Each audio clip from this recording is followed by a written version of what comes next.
ES Part 1အတန်လီမှာကြိုဆိုပါတယ် Lesson 1မှာသင်ကြားပေးသွားမှာလေးကတော့ Top 5 Function အကြောင်းလေးရဲ့ Conditional Format အကြောင်းလေးရဲ့ဖြစ်ပါတယ် Top 5 Function လေးမှာဘာလေးသင်ကြားပေးမလဲဆိုတော့ A Function, VLOOKUP, SUM-A, CALC-A, SUM Function လေးဆိုပြီးတော့သင်ကြားပေးမှာဖြစ်ပါတယ်ပထမအဆုံးအနေနဲ့ A Function အကြောင်းလေးကိုသင်ကြားပေးမှာဖြစ်ပါတယ် A Function လေးကိုအသုံးများလေးနေရာလေးကကြတော့ဒီ somewhere အောင်စရင်းကြာစရင်းလေးကိုအတွက်ချက်တဲ့အခါမျိုးမှာလည်းအသုံးပြုပါတယ်ဘောနက်တက်တဲ့အခါမျိုးမှာလည်းအသုံးပြုပါတယ် data တွေကိုကိုဖော်ပြချင်သလိုဖော်ပြ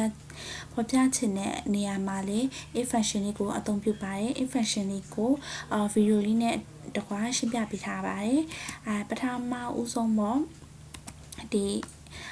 if function ဆိုပြီးတော့ if လေးကိုရိုက်မယ်ပြီးတက်ကီးလေးခုံလိုက်မယ်ပြီး and လေးကိုရိုက်မယ် and ဆိုတာကကြတော့ကိုပြချင်တဲ့ဟာပေါ့နော်အဲ့ဟာကိုကဥမာ40ထက်နေရင်ကိုက true ပြချင်တယ်ဆို true ပေါ့နော်pass ပြချင်တယ် pass ပေါ့နော်အဲ့လိုမျိုးတိကျတဲ့အဖြေကိုသူကလုပ်ပေးပါတယ်အခုကကြတော့ဒီ math ကလေးရဲ့အမှတ်ကလေးက40အောင်လျှော့မယ်ဆိုရင်ဒီ chemistry ရဲ့အမှတ်ကလေးကလည်း40အောင်လျှော့မယ်ဆိုရင်ဒီ physics ရဲ့ score လေးကလည်း40အောင်လျှော့မယ်ဆိုရင် bio score လေးကလည်း40အောင်လျှော့မယ်ဆိုရင်ဒီဟာပြီးခွင့်ပြန်ခတ်မယ်နော်ပြီးသွားပြီဆိုရင်တကယ်လို့40အထက်ဆိုရင် pass ဖြစ်မယ်40အောင်ဆိုရင် fail ဖြစ်ပါမယ်အဲ့လိုမျိုးလေးပြချင်တယ်ပေါ့နော်ပြီးခွင့်ခတ်ပြီးclick ခောက်ချလိုက်မယ်ဒီဟာဆိုရင် pass ဖြစ်တဲ့ဟာက40အောက်ကျရတခုမှမရှိရဟာမှန်သမျှက pass ဖြစ်သွားမယ်ပေါ့နော်ကျွန်တော်ကတော့ fail ဖြစ်သွားမယ်နောက်တစ်ခုလေးကကြတော့ VLOOKUP အကြောင်းလေးကိုပြပြပေးမှာဖြစ်ပါတယ် VLOOKUP ကိုဘယ်ချိန်ဒီမှာအသုံးများလဲဆိုတော့ပစ္စည်းကုန်တဲ့ဈေးနှုန်းတွေရှောက်ပေးတဲ့အခါမျိုးမှာလည်းအသုံးများသလိုဝန်ထမ်း ID နဲ့နာမည်တွေကိုပြချင်တဲ့အခါမျိုးမှာလည်းအသုံးများပါတယ်ဒီ VLOOKUP ကလေးကိုလည်းဒီဗီဒီယိုလေးနဲ့တကွာလုပ်ပြပေးသွားမှာဖြစ်ပါတယ်ပထမအဆုံးအနေနဲ့ကကြတော့ဒီ VLOOKUP ဆိုပြီးတော့ပေါ့နော်ဒီအရင်ဆုံး function လေးကိုအရင်ခေါ်လိုက်ပါမယ် VLOOKUPပြီးတော့ဆိုရင်ကိုရဲ့ value တန်ဖိုးပေါ့နော်အဲ့ဒါကိုအရင်ဆက်လက်မှတ်မယ်ပြီးကိုသိချင်တာအထိကိုကိုသိချင်တဲ့ column အထိကိုဆက်လက်မှတ်ပြီးတော့ကိုက column နှစ်ခုပဲလောက်ထားတယ်ဆိုရင်2ပေါ့နော် 2.0 ပေါ့ 2.0 ကိုဘာဖြစ်လို့0ခန့်တာလဲဆိုတော့ကိုအဲ့ဒီ data ထဲမှာမရှိရင်ကျန်တာရမပြနေပဲ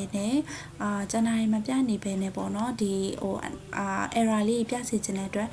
ဒီ0လေးကိုထည့်ရဖြစ်ပါတယ်ဒီ VLOOKUP ကိုဘာလို့သုံးလဲဆိုတော့ခုနကပြထားသလိုဒီကိုသိန်းနေရာမှာတခြားမောင်ထုံးစော်ပြောင်းလိုက်တယ်ဆိုလဲမောင်ထုံးစော်ရဲ့အမှတ်တွေကဒီ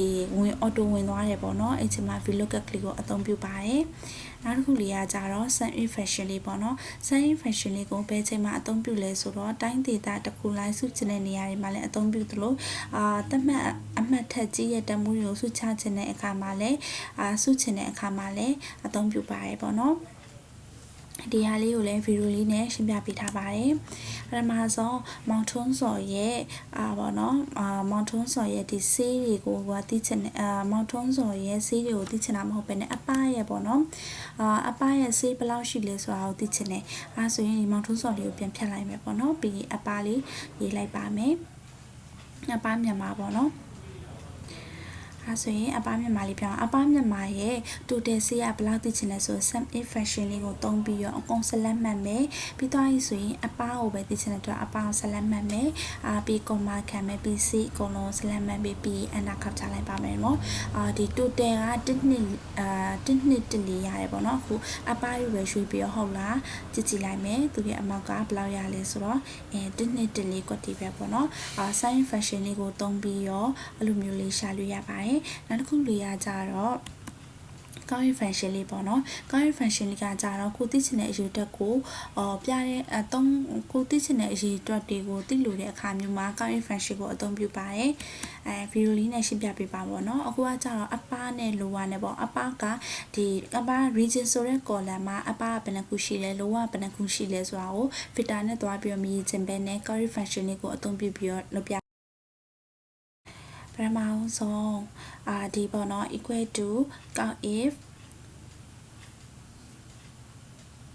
ကောက်ပြီးနေပြီးဆိုအကုန်လုံးဆက်လက်မိပဲ comma ပြီးသွားဆိုရင်အပအောင်သိချင်တဲ့အတွက်အပပေါ့နော်အပအောင်ဆက်လက်ပေးမယ်အပအောင်ဆက်လက်ပေးပြီးခွင့်ပြပေးပြီးအနာခေါင်းချလိုက်ပေါ့အဲ့မှာအပက၄ခုလောက၄ခုဆိုပြီးတော့ရှိပါမယ်